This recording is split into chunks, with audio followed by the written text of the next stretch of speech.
What's up, y'all? Let's try to tube, and today it's time to talk about if Palkia got a Primal reversion in Brilliant Diamond and Shining Pearl. We don't know if there's Primals or Megas in the game yet, but I want to believe this so bad. There's just no way these are exact remakes. It's got to be some kind of gimmick. I can't say it enough. We gotta wait a couple more days for the trailer. Honestly, forget Megas. I'm willing to go like 2 to 1 on a bet for $1,000 that Dialga and Palkia will get new forms in these games. It's obvious. They have to. Easy cash grab if they do it. I want you to think to the future where these are on the shelves and you see them at your local GameStop, which is blowing up now. You're gonna see new Dialga and Palkia forms. If you see the exact same Dialga and Palkia, it's gonna remind me of Pokemon Battle Revolution or Pokemon Diamond and Pearl themselves. You're gonna feel like you're trapped in the past and that they're old games rather than that they're new games. New Palkia Dialga forms, new Kyogre and Groudon forms, that's where the heat is. And regardless of Primal forms and Mega Evolutions, these alternate forms that Pokemon get exist. Ultra Necrozma, for example. Ultra Necrozma is pretty much a Mega Evolution. He Mega Evolves using your Z-Ring. That entire animation and sequence is a Mega Evolution. Worst case scenario, if there's no new Megas in these games or Primals, no matter how much I want to believe it, Dialga and Palkia have to be getting new forms. I bit my lip. So it's time to talk about it. Now, I did a video on Dialga and you should check it out because I go over the abilities, the typing, and the ability is the funnest part. So we're gonna do one for Palkia. Before I move on, go on and shank that like button and let's do this. So here's the first design. In this design, Palkia's wings sprout out. It looks more like a dragon. Its entire jaw is like a shark now. It's a little angelic if you look at it, but also the big change is that he gets this big Gaster Blaster Pearl Beam cannon above him that he can do who knows what. It's a crystal ball. You can see the future. Ooh, here's another one. So this one is in a different art style, of course, but this is something good. So this is a really good stripe color for Primal Palkia. Turning the stripes from that pink to a nice red suits it really well. And I like these little spatial touches. The inside of its body is like all spatial, and it has these 2 orbs which have all its spatial power. I want you to envision this in 3D on the other side of the field. This is a really good design. And the last design to look out. So this was the winning design.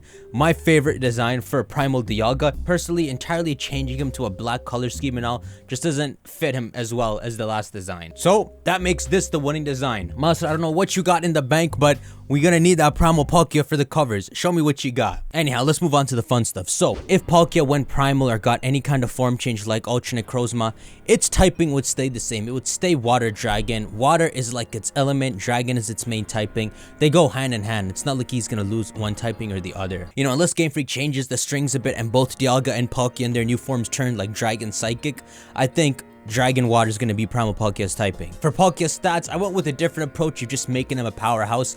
I boosted his attack by 30 points, his special attack by 30 points, but his special defense by 40 points, and that's it. 180 special attack is more than I gave to Primal Dialga, but these two are just equal halves. No matter what, when these two fight, it will always be a draw. Now to move on to the most fun thing, the ability. You know, honestly speaking, Psychic Dragon could be a good fit. That Latios typing is really good. So there's a couple abilities I created for Palkia. Like I mentioned with Dialga, you gotta incorporate time and space into their abilities. It's now or never. You saw what lore they put on their site for Dialga's Pokédex entry, did you? They pretty much said that the time around us manifested. The existence of all of time in the universe is Dialga, and if that decided to manifest and come confront us, that would be Dialga, the form it takes. It's almost like Dialga and Palkia are Arceus. Just little versions of Arceus. If all of time is Dialga, and I would assume all of space could manifest into Palkia, it's the same thing as Arceus. When they say these are Arceus's kids, it's literally Arceus again. So before I tell you any PoE abilities,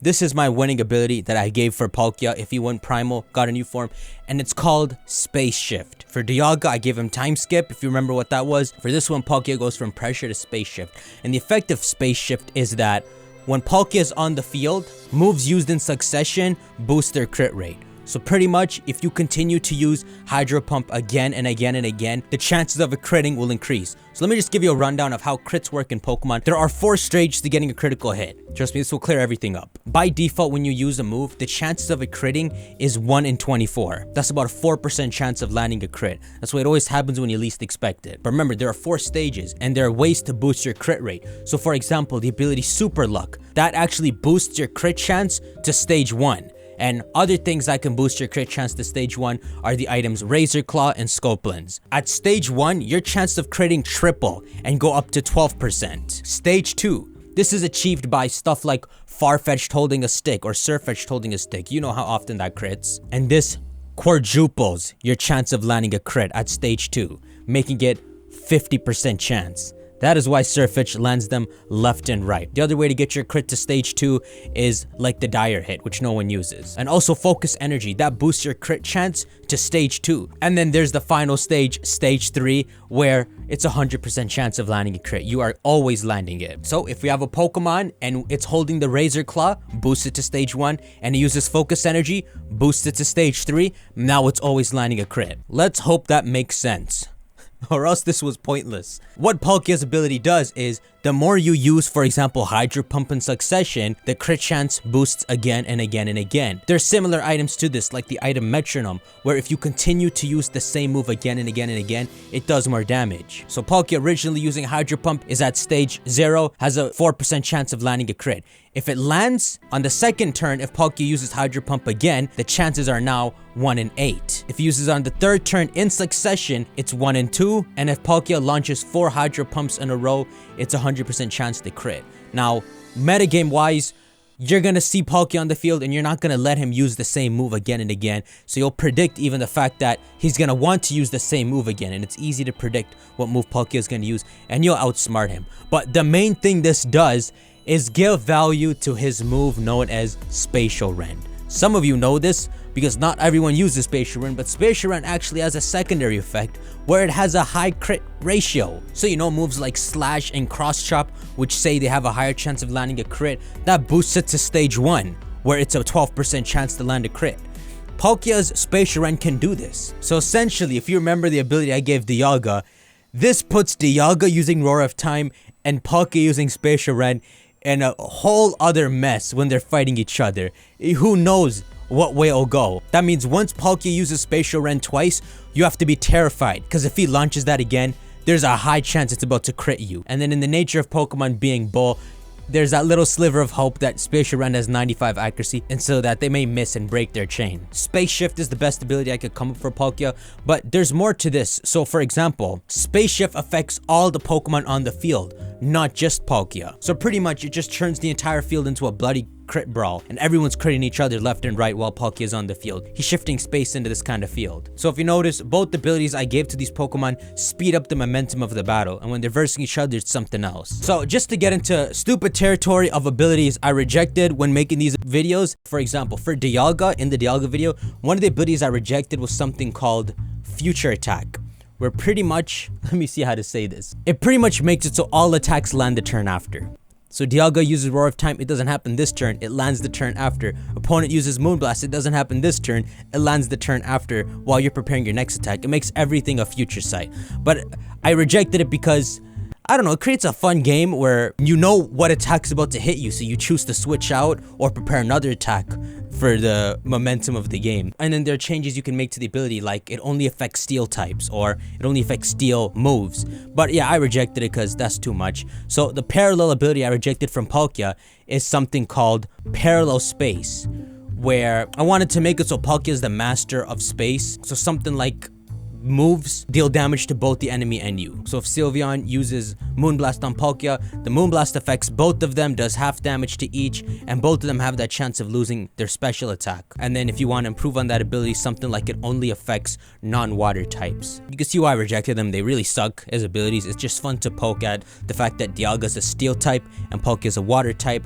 and try making abilities around that. But I don't want those to be the abilities. I want literally the abilities to be that one I gave in the Dialga video, and Space Shift, where you gain momentum using the same move again and again, and your crit rate starts to go up rapidly. It's kind of terrifying. In all honesty, because Spatial Rend is so risky even at 95 accuracy, let me just tell you, I did a battle the other day, I missed a 95 accuracy move 3 times in a row, and I quit. If you wanna, you could even run like a physical Palkia and just Dragon Claw the enemy again and again, and it'll never miss. So let's see, for Palkia, you'd run like Aura Sphere, Spatial Rend, Hydro Pump, and Earth Power. And after Palkia's used Spatial Rend, let's say once, if the opponent has a Sylveon, now as the user of Primal Palkia, you have to think, he knows I'm gonna use it again. So here's some food for thought for you guys. Moves like Dual Wing Beat, which land twice in the same turn, would your crit chance go up for that? I think the answer is that it wouldn't. For moves like Dual Wing Beat and Scale Shot, you'd probably have to use it physically again for the crit rate to go up, rather than Scale Shot landing 5 times and now you're getting crits. So anyhow, that's it. Shank that like button. Let me know who would win in a fight between the Primal Palkia we made and the Primal Dialga we made. I think I have an answer, but I don't want to tell you. I'll see you on the next video. Take care. This the sound of my alchemy, the greatest success for all those who fell for me.